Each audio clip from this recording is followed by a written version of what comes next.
बच्चों, तो अब हम डिस्कस करेंगे question number 68 from the chapter equilibrium. तो देखते हैं क्वेश्चन में क्या गिवन है। So the solubility product constant of silver chromate and silver bromide are 1.1 into 10 to the power minus 12 and 5 into 10 to the power minus 13। ये आपको KSP की values दे रखी हैं, एक तो सिल्वर क्रोमेट सॉल्ट के लिए और एक सिल्वर ब्रोमाइड सॉल्ट के लिए। So calculate the ratio of the molarities of their saturated solutions. आपको क्या करना है कि इन्हीं की जो मोलैरिटीज हैं उनका आपको रेशियो फाइंड आउट करना है। ठीक है, ये दोनों के दोनों ही आप लोगों को पता है, they all both of them are sparingly soluble salts. ठीक है, दोनों ही स्पेरिंगली सॉल्युबल सॉल्ट्स है, बट हमें क्या करना है, इनका एक रेशियो फाइंड आउट करना है और ये पता करना है कि दोनों में से पानी के अंदर ज्यादा अच्छे से कौन सॉल्युबल है और कितने टाइम्स वो दूसरे से ज्यादा बेहतर सॉल्युबिलिटी रखता है। ठीक है, तो हमें एक एक करके दोनों को करना पड़ेगा। तो सबसे पहले हम लोग क्या कर लेते हैं, सबसे पहले हम लोग जो सिल्वर क्रोमेट है ना उसकी बात करते हैं। तो Ag2CrO4, तो जब ये पानी के अंदर जाएगा तो ये कैसे टूटेगा, 2 Ag प्लस आयंस में और साथ ही एक क्रोमेट आयन में। ये बिल्कुल एग्जैक्टली हम लोगों ने लास्ट क्वेश्चन में भी किया था, तो आपको ये पता है। So these two ions will be formed.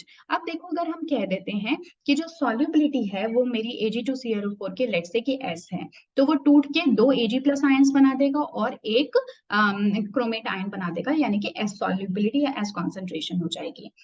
अब आप यहाँ से क्या करो, अब आप यहाँ से KSP निकाल लो। KSP की वैल्यू आपको ऑलरेडी गिवन भी है सॉल्ट के लिए, that is 1.1 into 10 to the power of minus 12, और ये किसके इक्वल हो जाएगा, जो आपका Ag प्लस आयन है उसका कॉन्सेंट्रेशन की पावर 2 मल्टीप्लाइड बाय जो आपका क्रोमेट आयन है उसकी पावर 1। ठीक है, क्योंकि इसका 1 ही मोल है।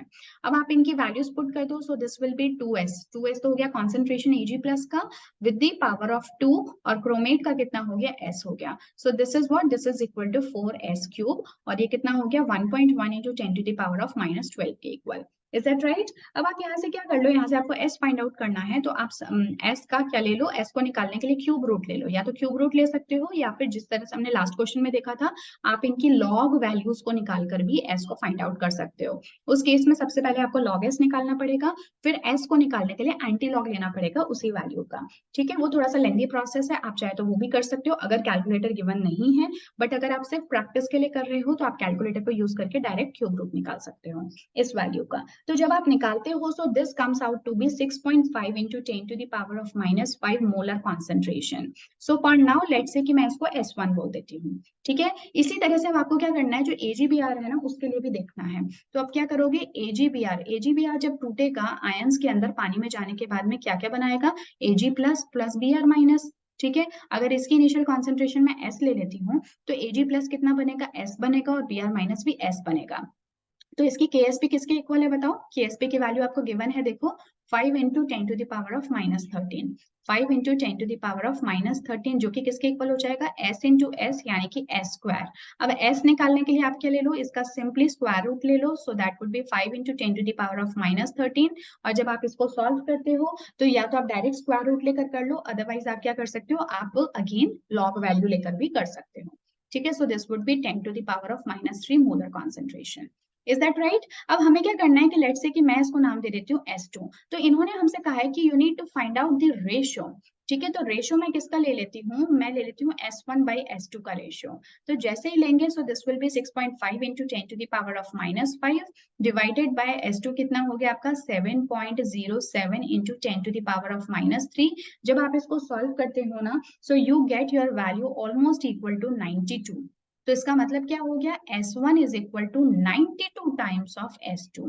तो बताओ बड़ा कौन हुआ, तो डेफिनेटली आप कह सकते हो कि S1 जो है यहाँ पे बड़ा है। ठीक है, S1 is 92 times greater than that of S2। इसका मतलब कि जो सॉल्युबिलिटी है वन की, वन कौन है आपका, ये क्रोमेट, सिल्वर क्रोमेट। तो जो सिल्वर क्रोमेट की पानी के अंदर सॉल्युबिलिटी है वो 92 टाइम्स ज्यादा है सिल्वर ब्रोमाइड की solubility in that of water. आई बात समझ में? क्योंकि हम सभी एक्वा सॉल्यूशंस के लिए कर रहे हैं और स्पेरिंगली सोल्यूबल सॉल्ट्स के लिए कर रहे हैं, तो देखो आपको एक कितना अच्छा रिलेशन जो है वो यहाँ से मिल जाए। आई होप आपको ये समझ में आ गया होगा। और यहाँ पे जो बात मोलैरिटीज की कही थी, हो सकता है आपको इससे कंफ्यूजन होगा, तो मैं आपको पहले भी बता चुकी हूँ कि जो S है वो बेसिकली सॉल्युबिलिटी है, और मोर प्रॉपर्ली ये कॉन्सेंट्रेशन ही है, कोई फर्क नहीं है, ये कॉन्सेंट्रेशन टर्म ही होती है। बट क्योंकि यहाँ पे हम सॉल्युबिलिटी के रेस्पेक्ट में बात कर रहे हैं, तो उसको हमने एक अलग से नाम दे दिया इस कॉन्सेंट्रेशन को, and we write it as solubility या फिर S सिंबल से। Is that clear? So yes, this was all about the question number 68. आप चाहे तो टेक्स्ट से भी अपना आंसर जो है वो मैच कर सकते हैं. So this is the answer. So you will get almost your value equal to 91.93 जो कि 92 के करीबन है. So this says that silver chromate is 92 times more soluble in water than that of AgPr. Is it right? So yes. अब हम मिलेंगे next class में with question number 69. Till then, take care and goodbye and keep practicing.